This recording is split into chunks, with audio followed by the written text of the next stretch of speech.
Now, to talk about the church in France, I'm very happy to do this talk. I do have a great fondness for France as well as the Catholic faith and its connections with Lebanon. I do remember in 1994, the last time I was in Lebanon, when I went up north to the monastery of Oshaya. They have a museum there, and I looked up, and at the top level, hanging on the wall, as far as I can remember, was one of the imperial staffs, the staff of the great King St. Louis IX, which he left in that part of the world when he was on crusade there. He was on crusade twice. So it was no later than 1270-71, but probably was the earlier crusade 20 years before that, when he was captured and then ransomed back to France. And that's a sign of France's overall desire to protect the Christians in Lebanon, that staff. And we've had a very close history ever since over the centuries. Well, France, or the church in France, has had a traditional title as, well, France is the first order of the church. And why do we say that? Because it was one of the main missionary grounds or evangelization efforts of the early church. And this is well before the time of Constantine and the liberation of Christianity in the early 4th century. I just want to go back before the beginning of Christianity to place Gaul, or France, or Gaul in the context of the Roman Empire. I just saw a series on History Channel just last week about how Julius Caesar conquered Gaul. And that was in a series of battles from 58 to 52 BC. And it was an incredibly brutal war. Over 1 million Gauls were killed in that war. And in the final battle, the Battle of Alesia in 52 BC, was one of the largest battles of the ancient world. The genius of Julius Caesar shone forth in that battle. With only 40,000 men, he defeated a combined series of Gaul tribes, multiple tribes gathered together, of an army of about 240,000. So it was one of the largest battles in the history of the world before the Napoleonic period of the 19th century. Vercingetorix was the leader of the Gauls, and he was the first to consolidate Gaul as a nation, so to speak, rather than disparate tribes.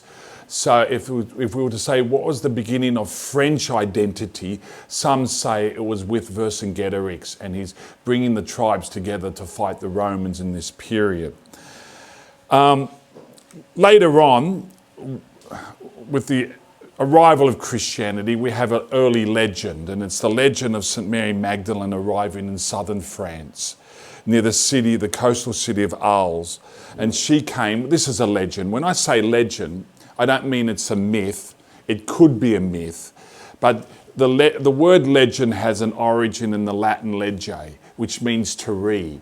So a legend is a story worth reading. Whether it has a total or only a certain percentage of truth in it is another matter. But with this legend, St. Mary Magdalene, the Virgin Mary, Martha, Lazarus, and an Egyptian servant named Sarah arrived in southern France, and their descendants married into the founders of a future French dynasty, the Merovingian dynasty. Lazarus becomes the first bishop of Marseille. And St. Mary Magdalene's relics are said to be in the Basilica of St. Maximin La Bante-Baume today. Now, you don't have to believe that as dogma. As I said, it is a legend, and it's persisted over many centuries. Do I believe it personally? Well, I have reservations. Being a person with some history background, I like always to be able to have the clear evidence for something. Anyway, but we do have clear evidence for many other things in the early period of Christian France. And another point we come to now is around the year AD 177. And we have the persecutions of Christians under the reign of Marcus Aurelius around the cities of Lyon and Vienne. Now, Lyon was a very significant city in the Roman Empire at this time in history, late 2nd century. It was one of the top 10 sized cities in the Roman Empire, and the persecution was severe. There are 48 official martyrs from this persecution. I've read the Acts of the Martyrs of Vienne and Lugdunum, as it was called then, and they're very, very inspiring reading. We find that those acts in the work of Eusebius, the early church history. And it was so severe, the local bishop, St. Pothinus, was 90 years of age. He was martyred in that persecution. And the Romans burnt the Christians to ashes. And they gathered their ashes and put them in sacks and dumped those ashes into the River Rhone, because it was their statement against the Christian belief in the resurrection of the body. Basically, they were mocking the Christians. So you believe in the resurrection? Well, rise from this. We'll burn you to ashes and cast your ashes into the river. And that's what happened in that time. To replace St. Pothinus, they sent another much younger bishop. St. Pothinus was 90 and his replacement was only 37.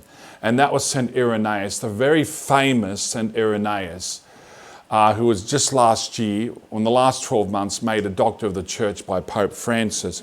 Both St. Pothinus and St. Irenaeus had originally come from Smyrna. That's in Asia Minor, modern-day Turkey. And they were both bishops of Lyon in France, right across the other side of Europe, because for some reason there were immigrants from Smyrna who made their way to that part of the world. So it was deemed appropriate to have another man from Smyrna to be their bishop. This is a famous St. Irenaeus, who was a theologian, now a doctor of the church, and he wrote a theological encyclopedia known today as Against Heresies. And it's that work which for many centuries, right up until the mid-20th century, was the primary source that we had for the various Gnostic heresies that troubled Christianity in the early centuries. He himself became a martyr around the year 202, and we have on the historical record that St. Irenaeus intervened to prevent the Bishop of Rome at the time, the Pope.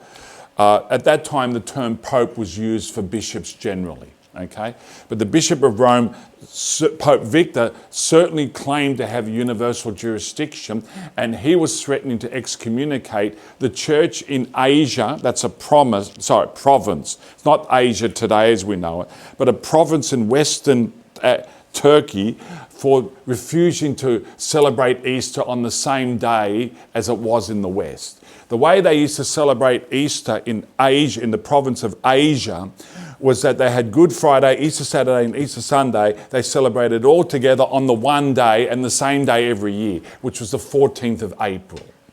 While in the West, and those in Asia said they were following the tradition of St. John the Apostle, and even the great St. Polycarp of Smyrna, who went to Rome around 155 and met an earlier pope, Anicetus, and he refused to change that practice. But about 30 years later, Victor was determined to force the Asian church to submit to the practice in Rome under threat of excommunication, and St. Irenaeus intervened to prevent that excommunication. This question wasn't settled until the Council of Nicaea in AD 325.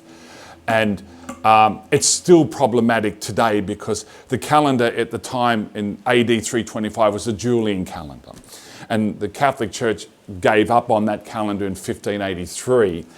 And that's why we today in the West, or the Roman Church and the Eastern Orthodox, sadly, have different dates for Easter most of the time. I can talk about the reasons for that mathematically later.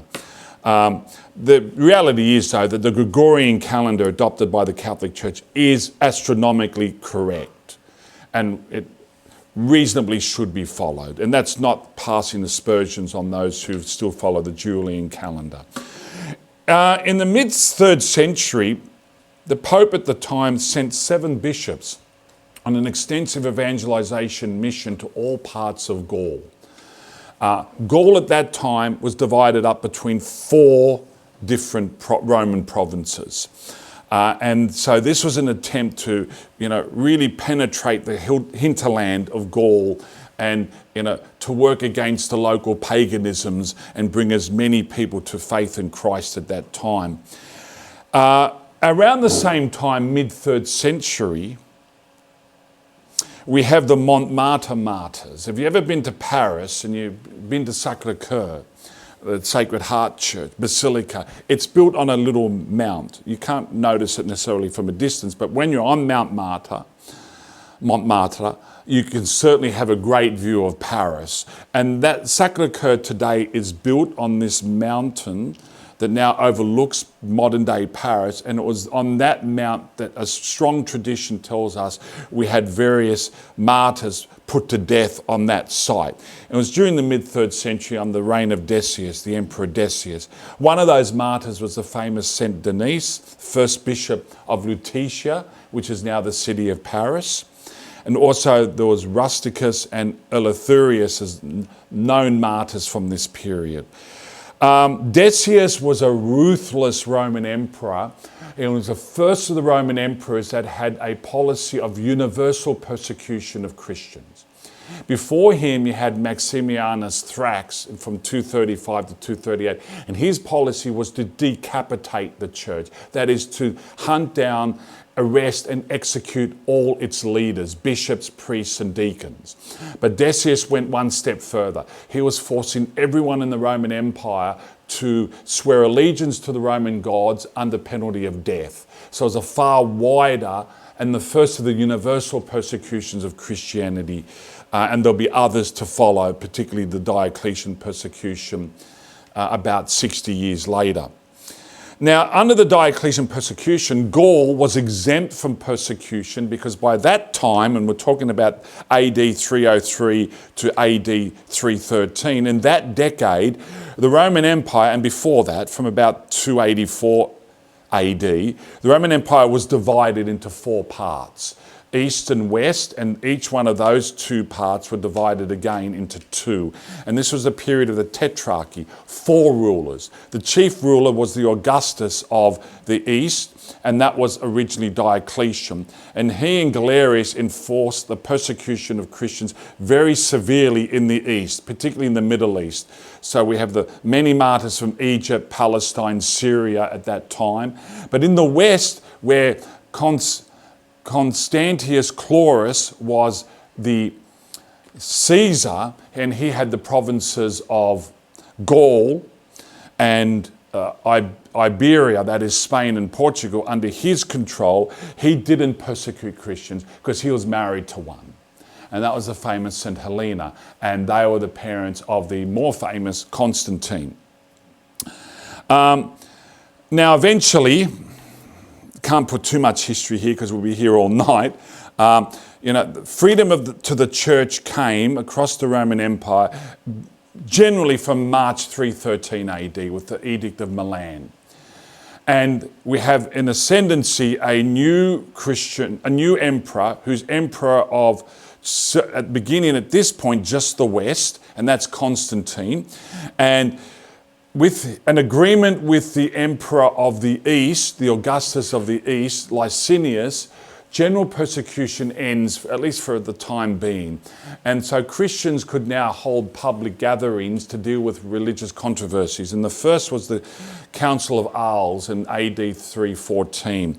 And an emperor like Constantine could facilitate these councils happening because he'll pay for all the bishops to enable them to get there. He'll provide safe transit and the financial assistance for these gatherings to occur. And the Council of Arles in AD 314 dealt with the heresy of Donatism. And Donatism was the heresy that said, if I'm a bishop and I commit a serious sin, then I lose my powers as a bishop. That sin could be adultery, it could be apostasy, it could be fornication, or whatever. And eventually it would be over a century before we have the great St. Augustine of Hippo, who developed a theology to clarify the reality that sacraments, the administration of the sacraments, is not dependent on the holiness of the deacon, priest, or the bishop. It's Christ who acts, and the Latin term is ex opere operato. Christ is acting through the minister, and you will receive the graces irrespective of the holiness or otherwise of the cleric. So if I go to confession with a priest who's really living in mortal sin, living in with a concubine secretly, as has happened sadly many times, but I don't know that, is his absolution valid? And it is. Because it's Christ who acts through his ministers in all the sacraments. All right, and also we have the famous, from Arles as well, a couple of centuries later, the father of the church, St. Caesarius of Arles, who died in AD 542. He's the father of the church and left us with a substantial corpus of writings. We have the great St. Hilary of Poitiers, emerging in the 4th century, and he was a champion defender of the Catholic position on the divinity of Christ and the Trinity, a fighter against Arianism. And Arius from Alexandria had denied the divinity of Christ and hence the Trinity. And Arianism, despite the condemnation at Nicaea in A325, made a huge comeback. And by the 350s, 360s, was in the ascendant.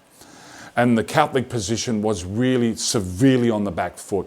Probably by the 360s, you could only name about 10 bishops in the Catholic world, in the church at the time, who were clearly Catholic in defending the divinity of Christ. That's East and West. And one of them was St. Hilary. And he left us a great work called the Trinitate. And St. Augustine would pick up that book, and he would write his own book by the same title, the Trinitate as well, developing what St. Hilary gave us in his original work. St. Hilary was so troublesome as a public preacher and fighter against Arianism that the emperor at the time, I think it was, I can't remember who it was probably Constantius II, because he was a militant pro-Arian. He exiled him to the east, which was a big mistake, because he was just throwing him into the bigger battle, because the battle against Arianism was more pronounced in the East than it was in the West. Then we have St. Martin of Tours, who dies in AD 397. He was a monk and a hermit and a bishop. And he was a disciple of St. Hilary. And he preached against the remnant paganism of the rural areas of France. And we have the famous story of him one day when he was just 18, riding his horse, and he was approached by a beggar who was cold and hungry, and St. Martin took off his cloak and gave it to this beggar. I think he might have cut it in half, I can't remember. In any case, he had a dream that night, and in that dream, St. Martin was told that beggar was actually Christ in that form. And that Christ, speaking through an angel, congratulated St. Martin for doing that act of charity. The next figure is Cassian. And Cassian was a very interesting figure. He was a very important mover and shaker in the church in the East, but he got into various controversies. And because of those controversies, he eventually made his way to Gaul in the West. But his significance is that he brought Eastern monasticism to the West for the first time. The first monks to ever appear in the West were actually St. Athanasius and a couple of supporting monks who went to visit the Pope at the time. This was around AD 340 to get his support after he was ousted from his see in Alexandria in Egypt by the rampant Arians. They are the first time monks appeared in the West. Now we know that the tradition of monastic life, hermetical life and monastic life had its origins in Egypt. St. Anthony of Egypt, who lived to a colossal age. I can't believe how a man at that time lived to 105, from 250 to 355 AD. And another partner in spiritual, asceticism was St. Paul the Hermit. And he lived to 116, which goes to show that religious life can be very healthy. But Cassian brought monasticism to the West for the first time, established it in Gaul. And later on, St. Benedict of Nursia would take elements from St. Basil the Great in the east and Cassian now in the west, and write his own rule based on those two rules to form the very famous Benedictine rule, which became, Benedictinism would become the predominant monastic form in Central and Western Europe eventually. In 407 AD, the Visigoths conquered Gaul. They arrived in 1st of January AD 405. They conquered Gaul. They swept through Spain. They eventually would sack Rome in AD 410, Alaric. But the problem and they set up the Visigothic kingdom in Gaul. They are one of the tribes that helped dismantle the Roman Empire in the west. They set up their own kingdom in Gaul, in Spain. But the problem with this kingdom, that they were Arian Christians. A monk in around the year 340, forget his name, he crossed the Danube River, preached to the Visigoths, converted them to Arian Christianity, and then they swept across Europe and eventually made their way. And this will be important for another reason we'll come to later on. The remnant Visigothic kingdom in Spain and the Arianism in Spain for the next few centuries. The Goths, however, were eventually destroyed. Their dominance in Gaul was destroyed by the Franks, and they established the Merovingian dynasty. This is in AD 507. And then we have the conversion of the first French king to Christianity, and that's King Clovis in AD 496. And he was baptized on Christmas Day in AD 508. He was the first Christian king of France, Clovis. This led to mass conversions of the Franks and the religious unification of what we now call France. And also the lowlands, Luxembourg, what would be modern day Luxembourg, Belgium, the Netherlands, and parts of Western Germany. It was called Germania then. So this was a highly significant moment in the history of the church and, of course, France. I'll call it France from now on. Another significant event emanating from France was the Council of Orange in AD 529. And it condemned the heresies of Pelagianism and semi-Pelagianism. I'll briefly define those heresies. Pelagius was a monk from Britain, Briton, Britain, what we call now Great Britain. And Pelagianism was the heresy that Adam and Eve were not created in grace. They were just natural creatures. So when they committed original sin, they didn't fall from grace because they were never in grace. And so their children will be conceived and born naturally good. And the original sin is only their bad example.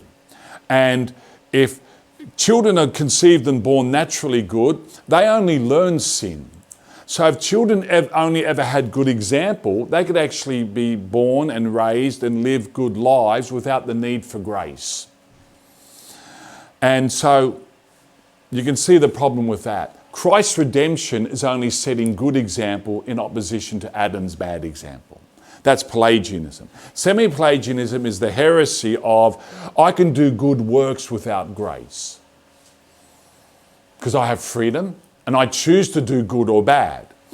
But how is that a heresy? Is that the Catholic teaching is that, and this is going to be worked out by the Doctor of Grace, St. Augustine of Hippo, and we have it asserted here at the Council of Orange. I cannot do anything good without God being the first mover or first inspiration. If I do anything good, it's because there's what we call prevenient grace. Grace that comes from God. It's an actual grace that enlightens my intellect, moves my will, and He is the remote author of what I freely choose to do. So we have what we call this synergism. God and human beings work together in all good actions. I cannot do any good actions simply by my own initiative, separate and apart from God. All right, then we have the invasion of the Moors in AD 719, and they swept across, the great Islamic wave from AD 632 to AD 732, sweeping across the Middle East, going east across Persia, west across Egypt, Libya, Tunisia, Morocco, and entering Spain around AD 711. And conquering that very quickly, except for a small remnant part in the northern Asturias Mountains, which held out permanently. And then they crossed the Pyrenees into France around AD 719. The rate they were going, they would have conquered France as well, but they were stopped at an incredibly important battle, the Battle of Poitiers or Tours in AD 732. And the king of the Franks there was Charles Martel, or Charles the Hammer. He saved Western Europe from Islamic domination with his victory at Poitiers. He was the father of Pepin the Short and the grandfather of the great Charlemagne, who now we'll move to Charlemagne here. Charlemagne, this is by the way, the Carolingian dynasty. Charles, and hence from Charles Carroll, the Carolingian dynasty. Charles Martel founds that. Pepin the Short, Charlemagne's king of the Franks, but then he raises it to the next level. He becomes an emperor of a new empire. Not just the Franks, but Germania as well. So he's the first Holy Roman Emperor.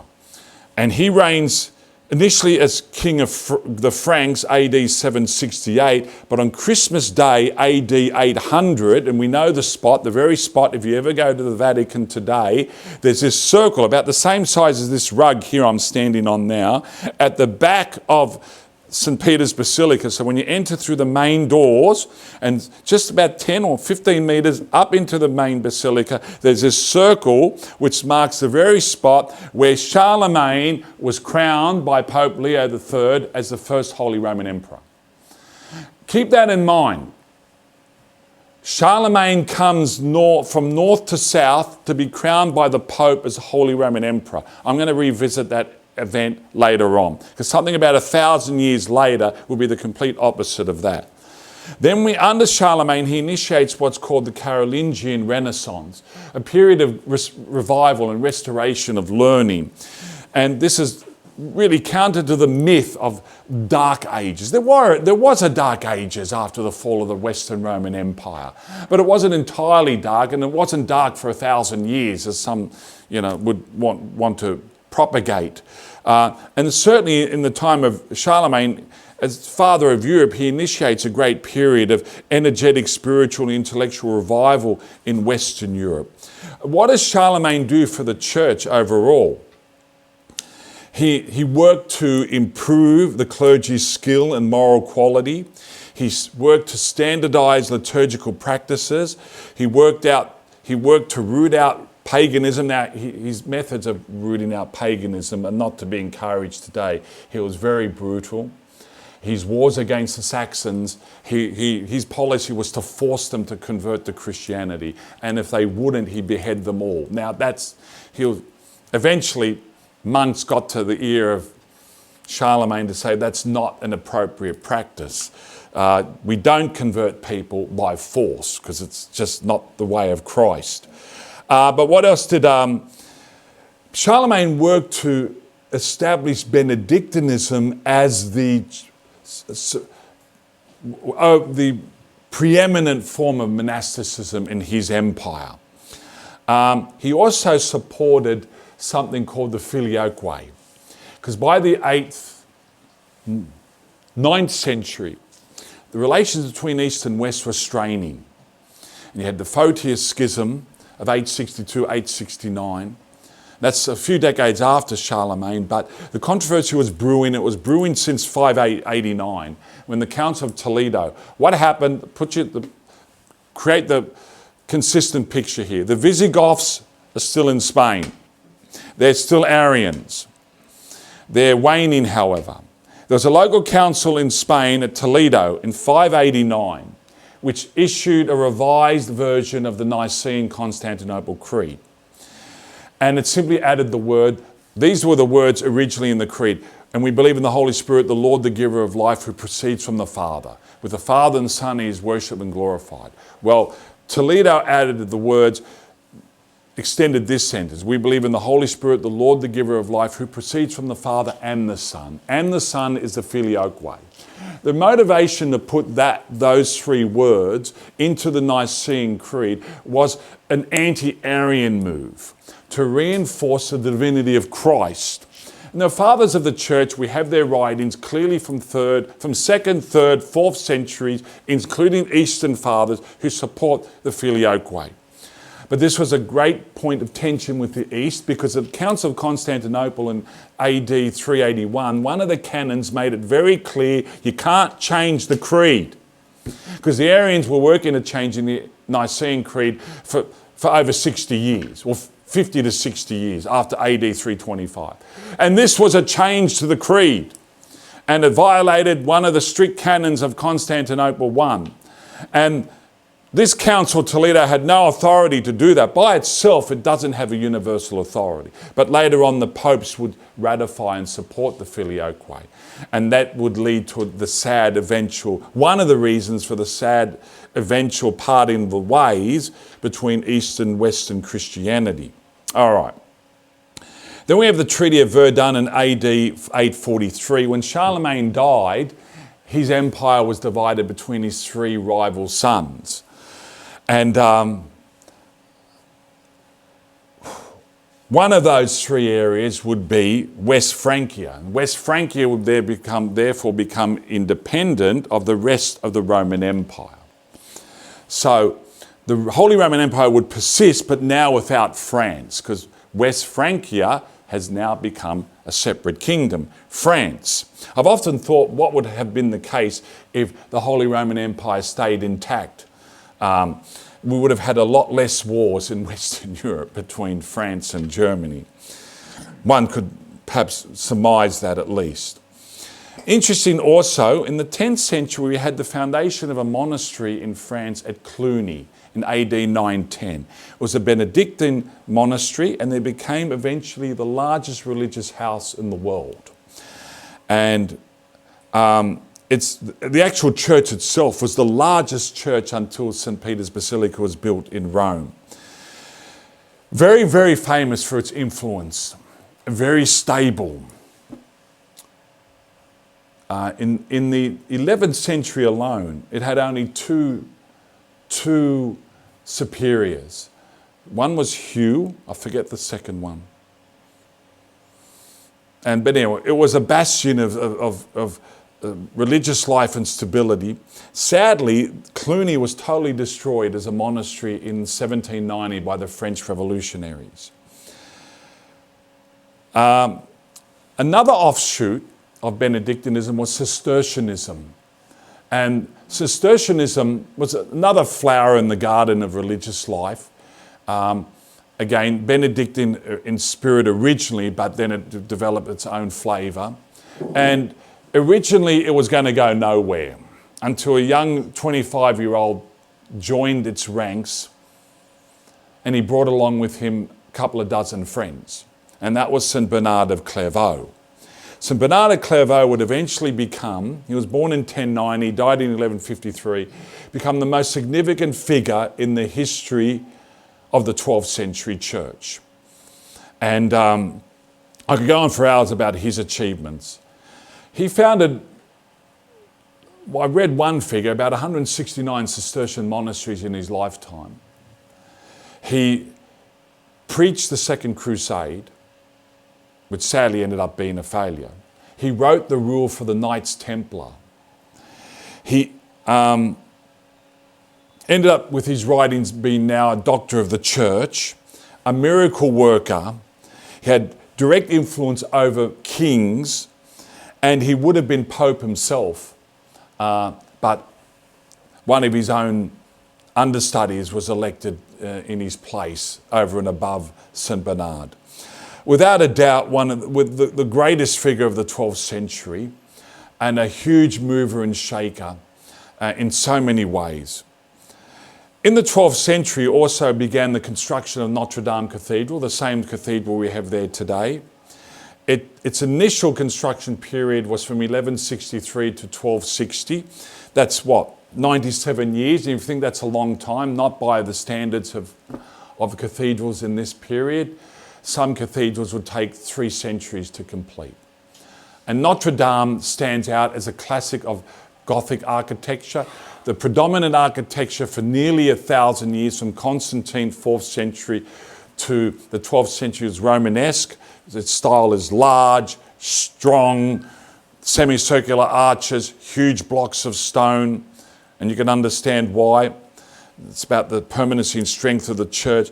But Gothic was a beautiful, flowering, a subtle development and a technological development. What are the characteristics of the Gothic cathedral? The pointed arches rather than semicircular. You see this in St Mary's Cathedral to symbolise hands in prayer, the Holy Spirit in flames. The flying buttresses to support walls which are made principally of glass. So the great feature of Gothic cathedrals is the stained glass windows. And the oldest stained glass windows we have today are in France from the 11th century. How do you support heavy ceilings with walls that are mostly built of stained glass? The literature for those who couldn't read, flying buttresses. They're like ribs on either side of the cathedral supporting the walls. The rose windows in particular of Paris, of the greatest quality, artistic form and expression of stained glass windows. Fortunately, when it burnt in April 2019, those main windows were not destroyed. If they were, of course, they would have been replaced over time, but there would have been a gigantic loss to culture and civilization. Like, for example, in Assisi in 1997, when they had the earthquake and it completely destroyed, the ceiling collapsed into trillions of pieces of dust, and the magnificent works of Giotto were lost forever, but they restored them. It's incredible what we can do with technology today. The role of France in the Crusades. The first crusade was preached by Pope Urban II at the Council of Clermont in 1096. French soldiers played a significant part in the first 5 crusades. First crusade was the most successful, 1096 to 99, captured Jerusalem, established the 4 Crusader states. Second crusade was launched to try and regain territory after Edessa was lost and it failed. Third crusade was launched to recapture Jerusalem after it was lost to Saladin. And we know all about Richard the Lionheart and etc. That was a partial success, though it failed to capture Jerusalem. Fourth Crusade was a total disaster and a scandal. Instead of it trying to recapture the Holy Land, it sacked and destroyed Constantinople in 1204. And the Fifth Crusade, I think, was around 1212, that period. So the French had a large role in those crusades, as well as another crusade not so well known, and that's the crusade on the western side of Europe to regain the reconquest of Spain, which took 777 years. I mentioned how quickly it was for the Moors to conquer Spain. They only did it in a handful of years, but the reconquest took 777 years. One of the major battles of that reconquest was the Battle of Las Navas de Tolosa in 1212, and the French played a very significant role in that battle, as well as the Albigensian Crusade in the same period. If you know anything about Albigensianism, it was founded in the town in Albi in southern France, and it was a modern medieval manifestation of Gnostic heresy. I should explain what Gnostic heresy is. Gnostic heresy is dualistic, meaning there are 2 gods, not one. A good God who created the spiritual world and the evil principle who created the material world. And they're in constant struggle. Like if you look at a yin-yang symbol, black and white, that's a type of Gnostic expression, where 2 equal forces are in eternal struggle and one can never triumph over the other. And the Albigensians were modern day Gnostics, and they were they claimed to be Christian, but they were hostile to the human body. They were hostile to marriage and procreation. They had a sacrament of suicide. They were violent. They burnt and destroyed towns and villages. They murdered priests. So eventually at the time, Pope Innocent III, together with St. Dominic, would combine forces, and Simon de Montfort militarily would combine forces to have a crusade against the Albigensians. And it was violent, it was vicious, it was destructive. That's sadly the nature of war. And Spain, French forces had a role in that because Albigensianism was very strong in southern France, particularly Toulouse and westwards across the Pyrenees to northeastern Spain in that region. Then we have the St. Louis IX, who I mentioned earlier. His staff there in Ashaya in Lebanon. He reigned from 1214 to 1270. Without a doubt, probably the greatest Catholic king of France. And his motto was, Christ is victorious, Christ reigns, Christ governs, and he embodied that in his person. He supported the crusade against the Albigensians. He was a personal supporter of the work of St. Thomas Aquinas. They knew each other personally, and he found St. Thomas very important in the theological workings against Albigensianism. St. Louis IX reformed the French legal process. He allowed appeals directly to himself as king. He tried to end private wars. He introduced the presumption of innocence in criminal procedures.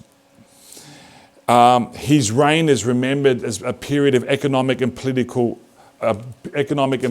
golden age in France. He was called upon to also arbitrate disputes between other states outside of France. Every day he fed personally over 100 poor people. He enforced strict Catholic orthodoxy, and he passed severe laws punishing blasphemy and banned prostitution in France. Imagine the earthquake that would be caused today if you tried to do that today. It just goes to show how far France has moved in another direction. All right,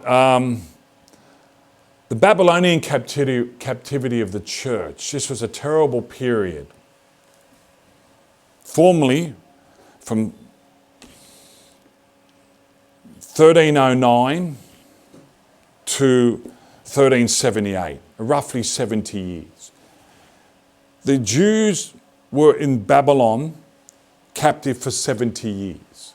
That's the Babylonian captivity we read from the period of 587 BC, when it was destroyed by the Babylonians, is the period of Jeremiah, the prophet Jeremiah, until the decree of Cyrus, 515 BC, that period. And then the Jews went dribs and drabs back to the Holy Land to rebuild everything, the city, the walls, the temple, etc.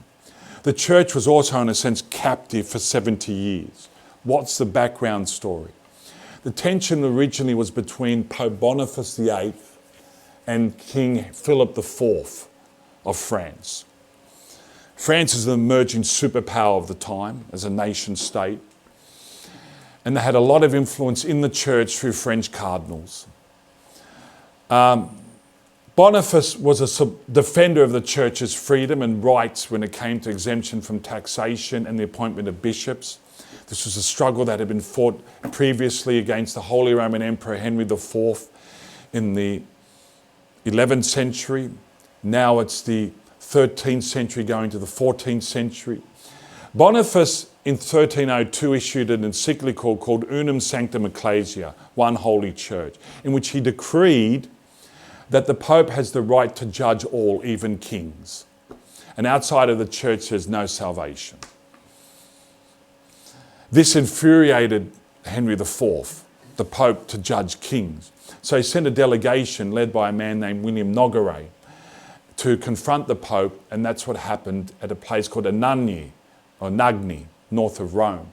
And in this encounter, William Nogaret, one of the French soldiers, pulled out his knife to stab Pope Boniface VIII. William Nogaret held him back, took off his iron glove and belted the Pope across the head. He died 3 weeks later. The next pope was French, Clement V. And he would move the capital of the papacy from Rome to Avignon in southeastern France. Avignon was a papal territory, independent of the French kingdom, but now surrounded by French cardinals. The church was essentially now a tool for the French king. This is the captivity of the church. How did this end? It had to take saints to end it. The most predominant saint is St. Catherine of Siena and St. Bridget of Sweden, but I focus on St. Catherine of Siena here. He is a young woman, lay woman, who is born in 1347 in the middle of this crisis and only lives for 33 years, dying in 1380. First woman to have the stigmata, a lay third order Dominican, and a woman to boot who in the 14th century would have no political power or power in the church. But she was the instrument to break the power of the French kings over the papacy. She eventually convinced the Pope at the time, I think it's Gregory XI, to go back to Rome in 1378. And that ended the Babylonian captivity of the church. But a new crisis would start just 2 years later. After that Pope died, after Gregory died, a new Pope was elected. Well, as I can remember, Pope Gregory wanted to change his mind and go back to Avignon and died. And the new Pope that was elected was Urban VI. And he was a very temperamental man. And he turned off a lot of cardinals. And a revolt occurred in 1380, and a schism occurred, and a faction of cardinals, French dominated, elected an anti-pope, and they would reside in Avignon. There were 7 popes in Avignon from 1309 to 1378. They were all legitimate popes. But now we have the legitimate pope in Rome, Urban, and we have anti-popes set up in Avignon. And there'll be 2 of those popes. And this is a period from 1380 to 1417. And then there'll be a third anti-pope set up in Pisa in 1409. And how did this crisis end? With the Council of Constance in 1415.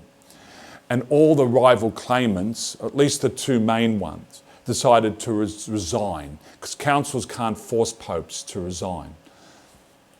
They agreed to resign. They elected Martin V as a new pope. And that ended what was called the Occident Schism, or the Schism of the Western Church.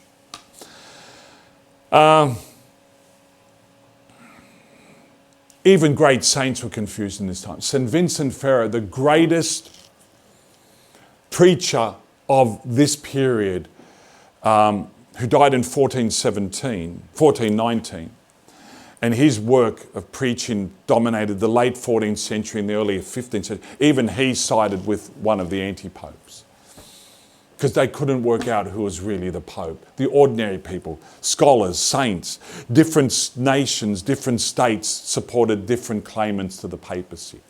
These were successive crises in Western Europe. If you want to add also the bubonic plagues, the Black Death plague of the mid-14th century, the 100 Years' War between France and England, which went for 116 years. Of course, the Babylonian captivity, then the Western Schism. These were one recurring crises after another. The 100 Years' War started in 1337 when Edward III claimed to be both King of France and England. There was always an English presence somewhere in one of the provinces of France, northern France, southwestern France. But now the English king claimed to be king of both England and France. And of course, you had the Armagnac dynasty in France who rejected that claim, and hence the 100 Years' War.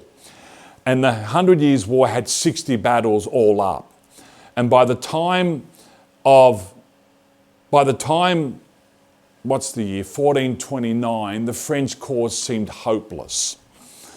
The English dominated all of northern France, most of northern France, with Burgundian allies north of the Loire River, and also most of the stretch of the Atlantic coast.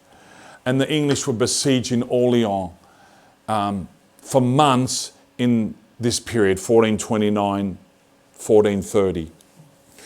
And the French claimant to the throne, Charles, who would be Charles VII, seemed to have no future. And then this peasant girl turns up, never went to school, couldn't read and write.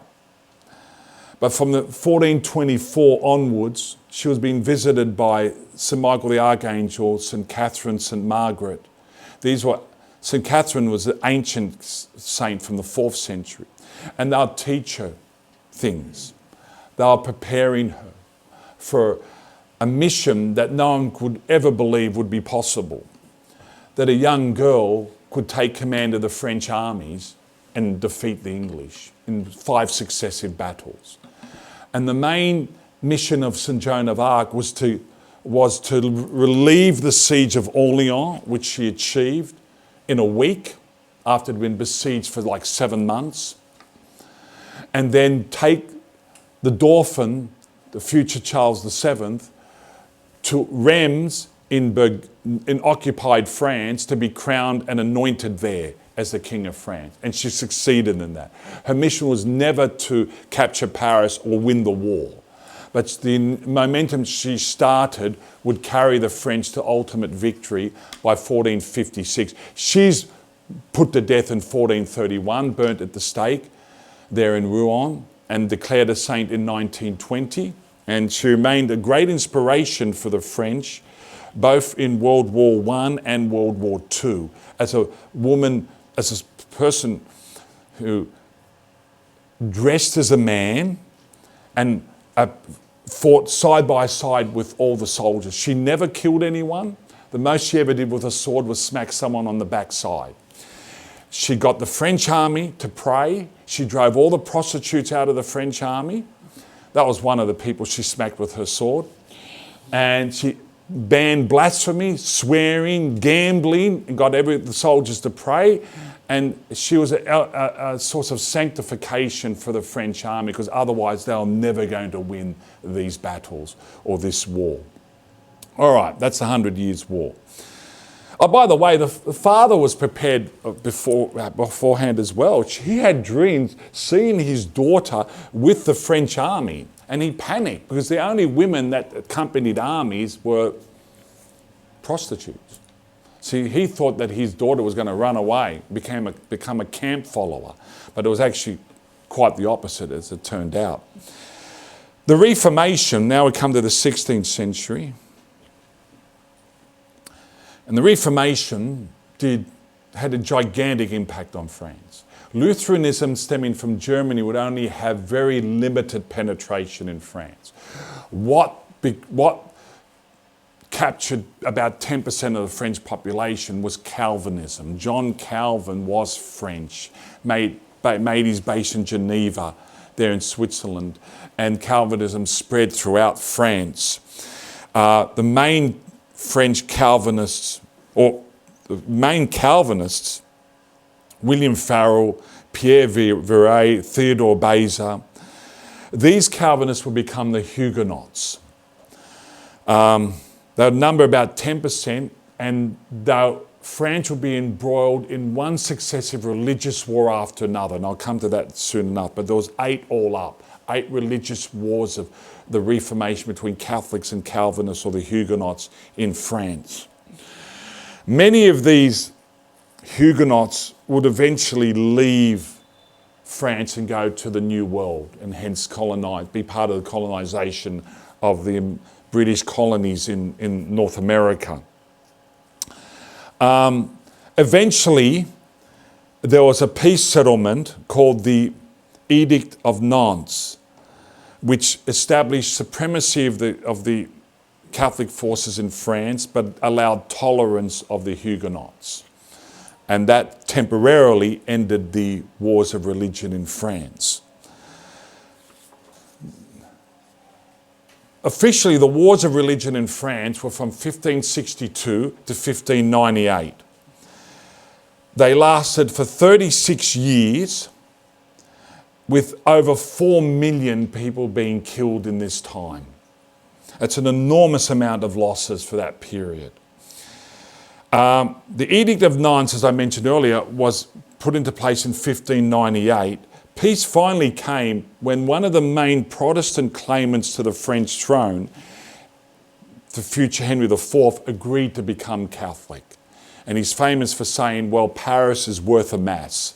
It's worth becoming Catholic if I get Paris. And so at first his conversion could be very questioned for its sincerity.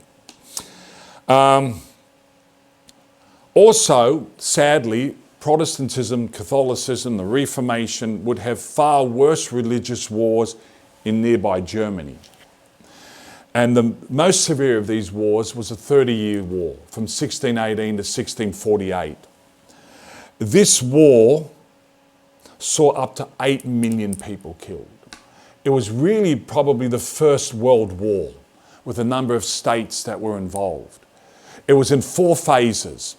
By the 3rd phase of the war, the Catholics were on the ascendancy. They were going to win the war and they were going to reconquer and unite Germany under the Catholic Habsburgs. What happened? France intervened. France intervened under Cardinal Richelieu. He's famous or really infamous. Cardinal Richelieu was more French than Catholic, and he was determined to have a weak Germany next door to a colossal France.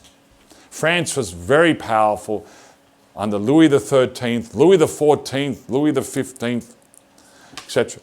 Well, more under Louis XIV. And we needed to keep Germany weak and keep it divided. So we can't let the Catholics win the 30 Years' War. So Richelieu conspired to bring Sweden into the war. Gustavus Adolphus from Sweden was a brilliant military commander, and he turned the tide of the war to such an extent that it ended up being stalemated again.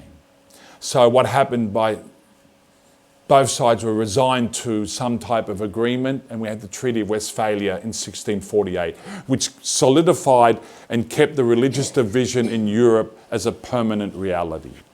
And sadly, you can thank France under Richelieu for that achievement. Then we have Jansenism.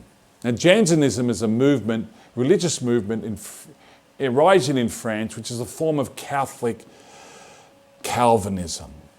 And one of the main tenets of Jansenism, and it comes from Cornelius Jansen, that's the founder of this movement, had its headquarters in a place called Port Royal in France. The chief heresy was the denial of free will and the irresistibility of grace. Now, this is revising controversies going back to the early church and St. Augustine, and then Lutheranism and Calvinism would deny free will. And there's a whole lot of ramifications that flow from that.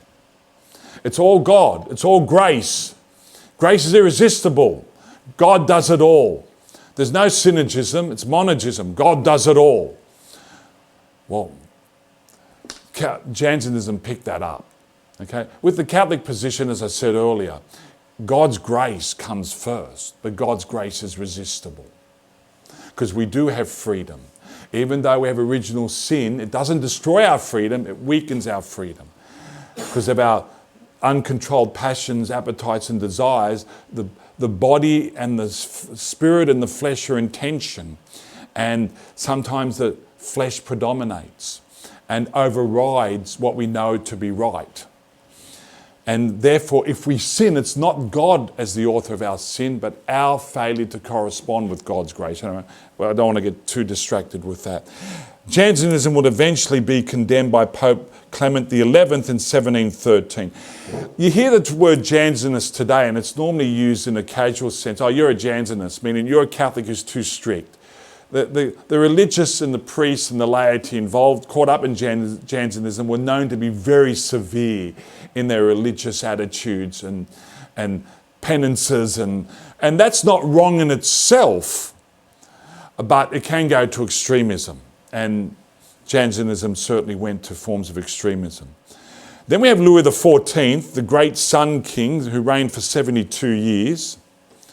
France had only two kings, Louis XIV for 72 years and Louis XV for 59 years. Louis XIV, many things can be said about Louis XIV, but what was characteristic of his time was Gallicanism. Gallicanism is what he promoted, which undermined the papal leadership of the church in France. So with Gallicanism, the relationship between the Catholic Church and the state is that really the church is an arm of the state. And the French monarch predominates over the church in France. And the French monarch can take away its independence and subordinate the church to his own royal power. In France, the counter movement was ultramontanism. Ultramontanism can be used as a pejorative, as an insultive term. If you're an ultramontanist, that means you are over the mountain. You're on the other side of the mountain. You support the Pope in Rome having authority over the church in France. If I'm a Gallican, I believe the French king has supremacy over the church in France. Okay? During this period, we have the very, very important apparitions of the Sacred Heart to St. Margaret Mary Alacoque. Now, we all know about the Sacred Heart devotion, and we should be practicing it. And by the way, the Sacred Heart devotion was also brought into the world by Christ to remind us that it was a counter to Jansenism and its severity. Because we can be very severe in our penances and our attitudes, but we forget the basics, which is charity, love, forgiveness, mercy. And, that's that side, the devotional, spiritual side of the Sacred Heart devotion, which began in 1675, these apparitions, but they went on to 1689. And the spiritual side is incredibly important. And get your devotion to the Sacred Heart happening. Do the first 9 Fridays, communion in reparation, etc. Right? Get the promises, know the promises of the Sacred Heart as given to St. Margaret Mary Alacoque from 1675 onwards. But be aware of what our Lord asked St. Margaret Mary Alacoque to ask the French King, Louis XIV, to do. And that was to consecrate France to the Sacred Heart of Jesus. And there were promises attached to that France would be a great power, great Catholic power, if he did that. But he never did it. And Louis XV never did it. And Louis XVI never did it. And exactly 100 years, almost to the day after these 3 successive French kings refused to obey our Lord's command to consecrate France to the Sacred Heart of Jesus, the king lost his power in France. You had the tennis court oath and the revolt of the Third Estate, and the French Revolution went from there. And eventually, the Bourbon monarchy would be overthrown. We know what happens with the French Revolution. We're going to learn a little bit more about that in a few minutes. There's something we have to learn about that refusal. Because in 1931, Christ appeared to Sister Lucy of Fatima and said to her, the Pope is delaying the consecration of Russia, which was asked for in 1929. Not 1917. 1917, the Virgin Mary said, I will come and ask for the consecration of Russia. When was that request made? 1929. In 1931, Christ himself appeared to Sister Lucy and said, the Pope is being tardy, like the kings of France, and run the risk of suffering the same fate. And asked for the consecration of Russia in 1931. It was not done. You look at everything that's happened in the world since 1929-31, you know what could have been averted if Russia was consecrated. Because in 1929, Stalin seized complete power in the Soviet Union, began the 5-year plans, began the mass deportation of people to Siberia, the mass persecutions, the mass murders, and began his program of infiltration of the Catholic Church. That and Nazism, fascism, Hitler, the Second World War, the War Party in Japan could have all been averted if that request was obeyed. So there's a link between what happened, Sacred Heart apparitions, the requests made to the kings of France, Louis XIV in particular, not made, the consequences that flowed were catastrophic. The French Revolution, we'll see what that brought. Then the Napoleonic Wars, wars across Europe for decades, from 1792 to 1815, 23 years, that killed 6.5 million people. Could have been averted if the obedience was made to the Sacred Heart of Jesus. Anyway, Louis de Montfort, St. Louis de Montfort, 1673 to 1716, the great preacher apostolic, means he was given a commission by the Pope. He could preach anywhere he wanted in France without anyone's permission because he got it from the Pope. Confessor, Mariologist, who wrote Secret of the Rosary, True Devotion to Mary, Total Consecration. He promoted devotion to the angels as well. He wrote religious rules for the Company of Mary and the Daughters of Wisdom. He preached heavily in northwestern France between Normandy and Nantes, the Vendée region. He eventually died of exhaustion. The reason why the French Revolution had most problems with the Vendée was because they were Catholics formed by St. Louis de Montfort. And that even 70, 80 years later, the influence of St. Louis de Montfort was still very strong in that part of northwest France. The French Revolution, what were some of the things that rose from the French Revolution? So, but we know it began in 1789. Liberty, equality, fraternity. Yeah, but the church didn't get any of those benefits. No liberty, equality, or fraternity for the church. The church was seen as allied with the corrupt ancient regime, etc., etc. And to some extent that was true. But what was launched upon the church, the French Revolution in many respects was more advanced than the communist revolution in Russia in 1917. In many respects, more advanced. Firstly, the government took all the landed estates and vast amounts of money from the church, confiscated, subordinated the church to the state through the civil constitution of the clergy. Thousands of priests signed that. Thousands of priests refused to sign that. During the Reign of Terror, the revolutionary authorities suppressed the church, abolished the Catholic monarchy, of course, beheaded Louis XVI. By the way, Louis XVI did consecrate France to the Sacred Heart.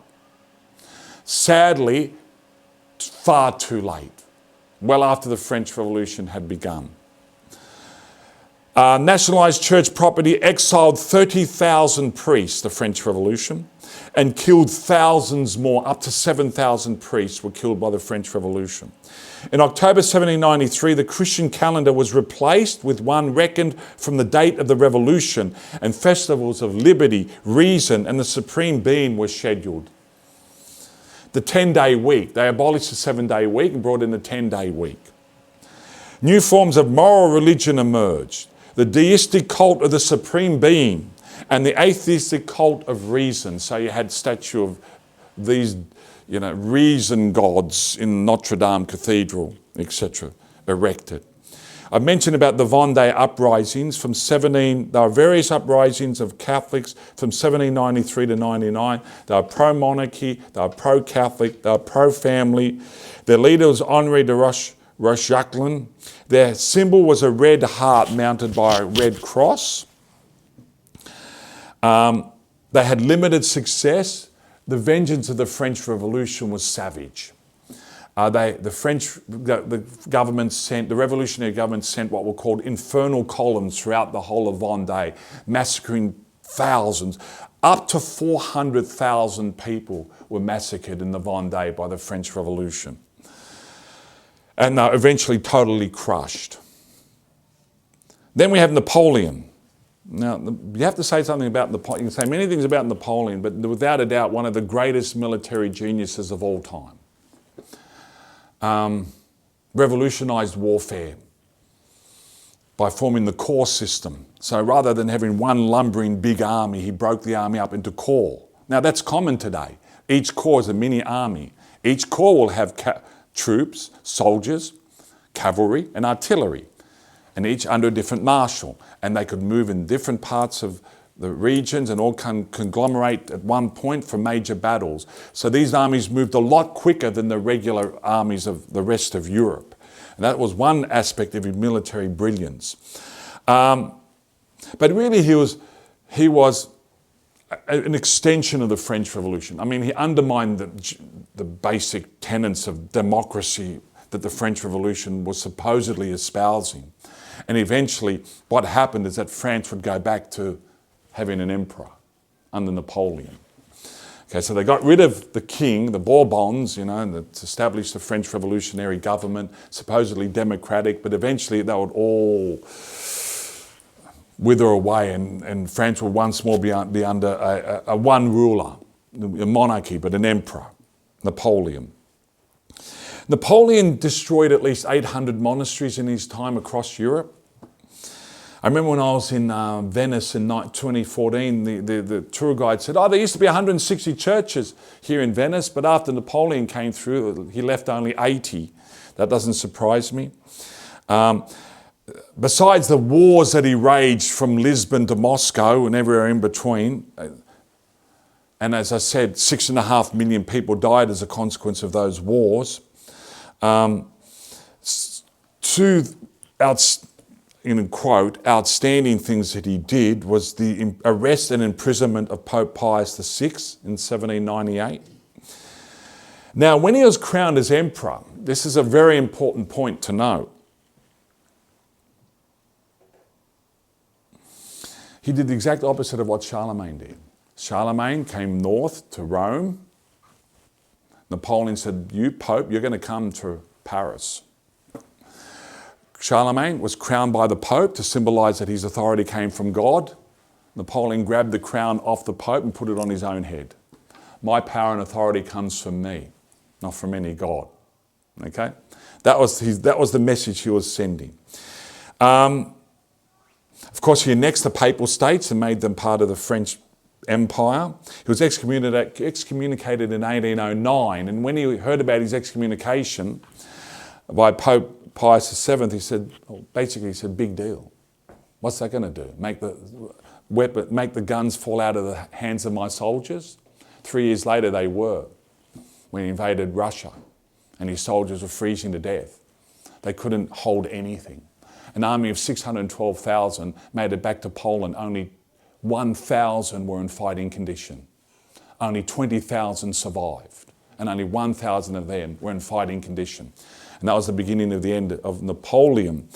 Eventual defeat in 1814, and to celebrate, Pope Pius VII gave us the Feast of Our Lady Help of Christians, which is adopted in Australia and becomes the patroness of Australia, Lady Help of Christians.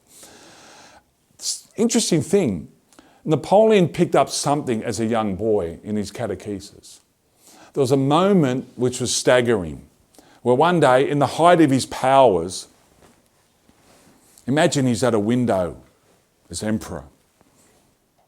He controls much of Europe. No one can defeat him on land. The British were holding him off on the seas, but not on land. And one of the marshals asked him, "Sire, what was the happiest day of your life?" And he paused and he said, he could have said anything. When I married Josephine, when I married Marie Therese, when I conquered northern Italy, when I destroyed the Prussians in 1806, I won at Austerlitz in 1805, destroyed the Russians in 1807. He could have said a whole lot of things. What did he say? It was the day of my first Holy Communion. I was close to God then. That's what Napoleon said. And the evidence is very strong that when he died in 1821, he was reconciled to the church.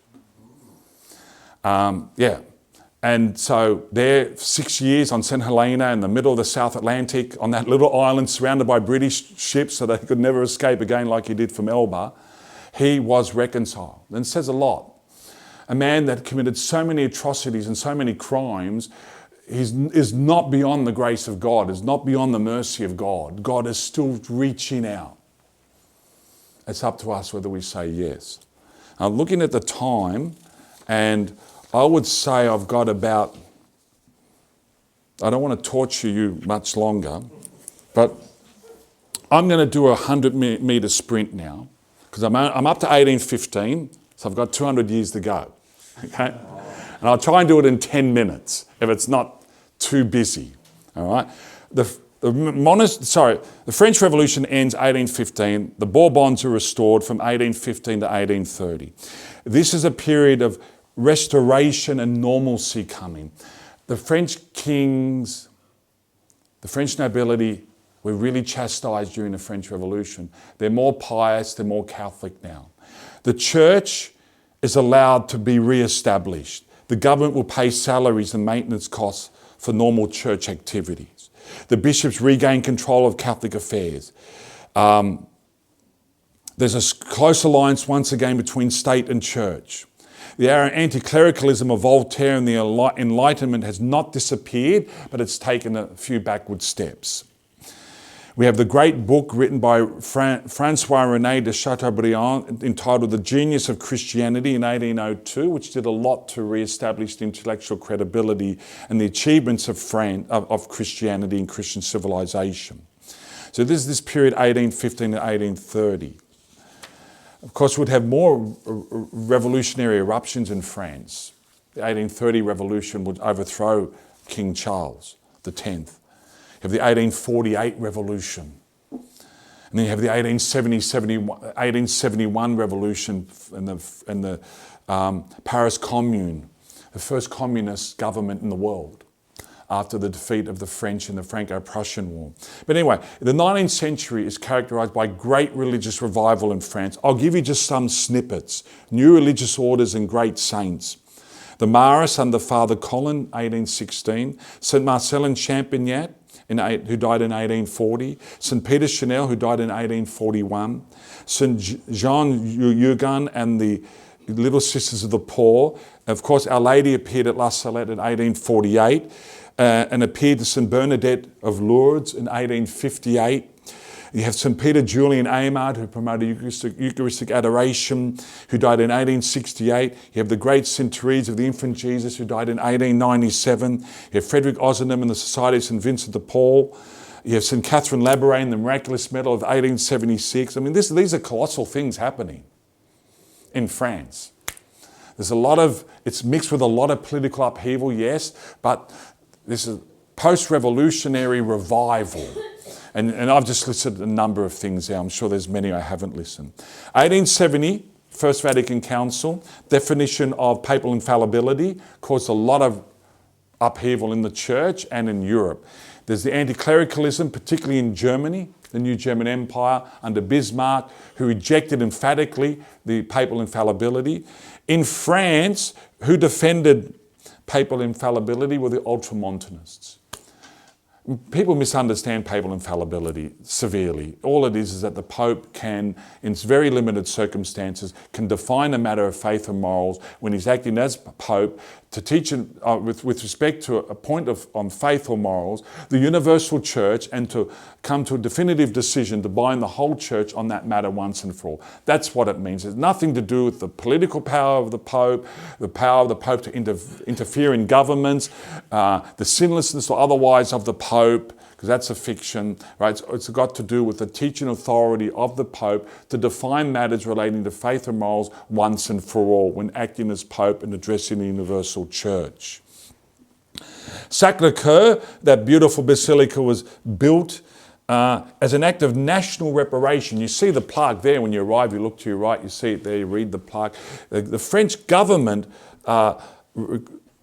basically ordered the construction of that basilica as an act of national reparation after the defeat of France in the Franco-Prussian War of 1870 to 71.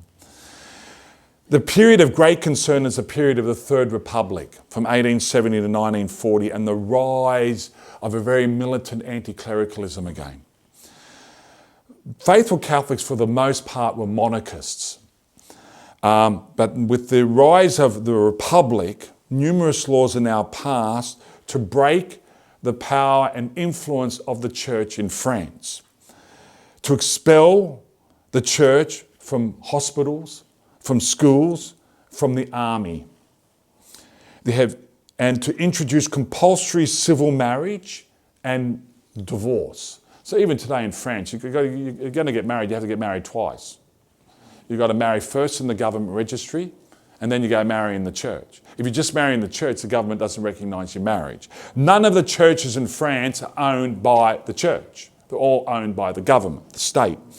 You have Emile Combes, Combes, after 1902 closed all Catholic schools and dissolved 54 religious orders. 20,000 religious left France, including the Sacred Heart nuns who came here. What's the church, what's the school there, the famous church out in the eastern suburbs? Gosh, I just slipped my mind. It's got a beautiful view of the harbour, Sydney Harbour. It'll come to my mind later. A friend of mine got a job there this year. No. Yeah. Look it up for me, Joe. Okay. The concordat that the church had, even with Napoleon in 1801, was torn up. All church property was confiscated. This is 1902. Okay. Religious no longer paid by the state, and the church and state totally separated. World War I, 33,000 Catholic priests served in the French army. 4,600 were killed. Over 10,000 priests were awarded medals for bravery. Because of their efforts, respect for the clergy in France was reinvigorated. National spirit was injected with the cult of St. Joan of Arc as a warrior saint, and she was canonized in 1920. The cross of Lorraine, one of the symbols of St. Joan of Arc, would be the emblem of the French resistance against the Nazis in World War II. Then we're going into Rose Bay, King Koppel. Very good. Yeah, very good. Excellent. Thank you, Joe. They came out to Australia because of this persecution. World War II was a catastrophe for France in so many ways. The resistance to the Nazis were multiple. There were communist resistance. A lot of the French sadly collaborated with the Vichy regime, pro-Nazi. A lot of Catholics gave support to fascism, unfortunately, because they could see it as the only bulwark against communism. If you look at the Spanish Civil War, I mean, the communists, the socialists, the anarchists were savage. Franco was definitely the better option, not the best option. The best option were the Carlists, the Royalists, the monarchists. But Franco was, from my mind, and I'm ready to say this publicly, clearly the far lesser evil compared to the communists, socialists, anarchists, atheists, etc. And that's how many Germans also saw Nazism in the face of Bolshevism, not realising how inherently evil, the atrociousness of Nazi ideology playing out in reality. Same in Italy with Mussolini. Anyway, moving way forward now, closing up now, 1978, Etienne Gilson died, famous French philosopher, leading scholar of the history of medieval philosophy. He considered the philosophy of his own era to be deteriorating. I have to agree with him. I am not a philosopher, but I did study at a philosophical school one night a week for 9 years, Monday nights. It was a Centre for Thomistic Studies. And those lecturers were classical Thomists. And they were formed by probably Australia's greatest theologian and philosopher of the 20th century, Dr. Austin Woodbury, a Marist priest, who founded Aquinas Academy in the city. And where Campion College is today was a Marist seminary for religious brothers, priests. He founded that as well. He was a classical Thomist. And Dr. Woodbury is famous for once saying this. When I first heard it, I thought that's too radical, but now I agree with him. There's St. Thomas Aquinas, and there's rubbish. Now, you might dispute that, but Etienne Gilson saw that where philosophy was tending was going to be destructive of society, civil society. I have to agree with him. He was convinced that only the revival of the philosophy of St. Thomas Aquinas could lead society out of danger. Though you can't give modern day society St. Thomas as St. Thomas writes, because they can't receive it. The language of St. Thomas is very rigorous, very structured, very definitional. It's great, but it's like some massively overweight and unfit person going to the gym. You can't expect that person to be ripped and get a six-pack in half an hour. Right? For me, St. Thomas Aquinas does that for the mind. It defines, it gives you definition. Right? It clears your mind. It gives you the ability to critique, to think, to analyse, to conclude. Right? Anyway. His works continue to be studied today. His work and reputation have not suffered from the general decline of interest in and regard for medieval philosophy since the 1960s. Hardly anyone would know who Etienne Gilson is today. Gilson, as it's pronounced in French, which is a sad thing. Vatican II. France today is a real contradiction in terms. I've got 2 paragraphs to go, then I finish.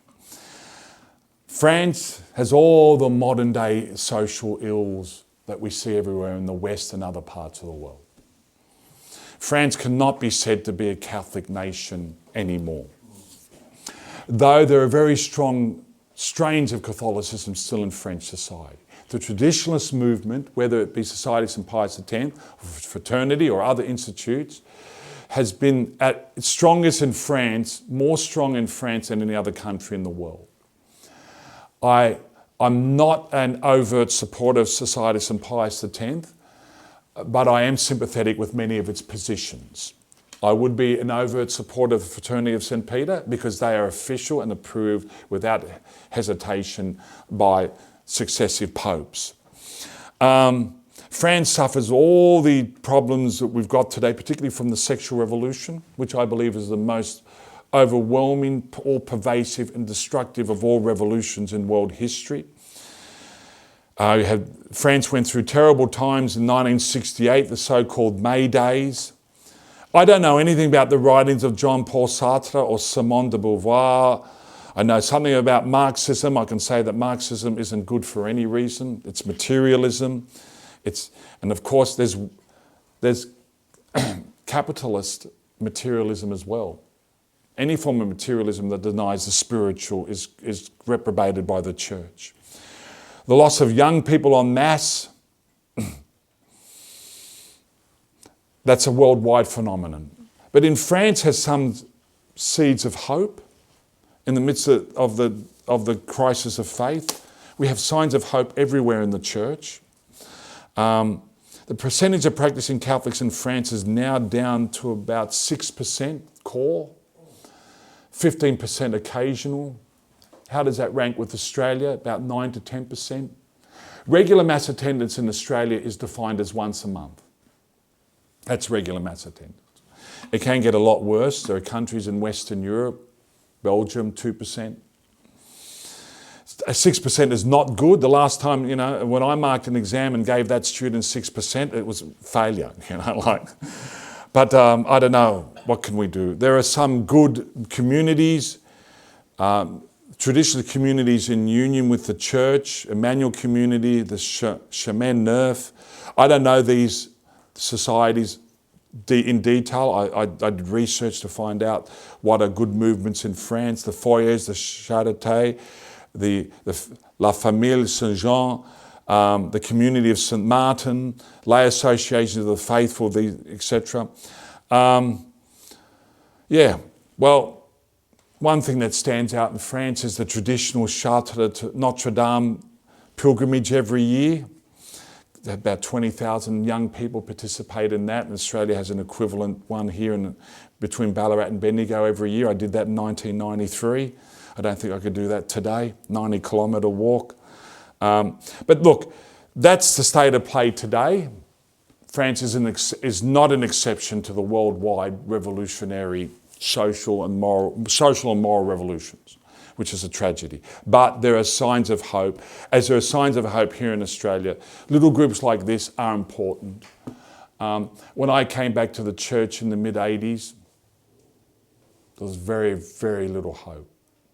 Things are better today here in Sydney and Australia with Roman Catholics and Maronites than they were certainly in the mid-80s. And that's because good people, little people, simple, weak people can do great things. And this has the potential to be a great thing. So well done. Congratulations on starting this institute. And I pray that it prospers. God bless you. Thank you very much.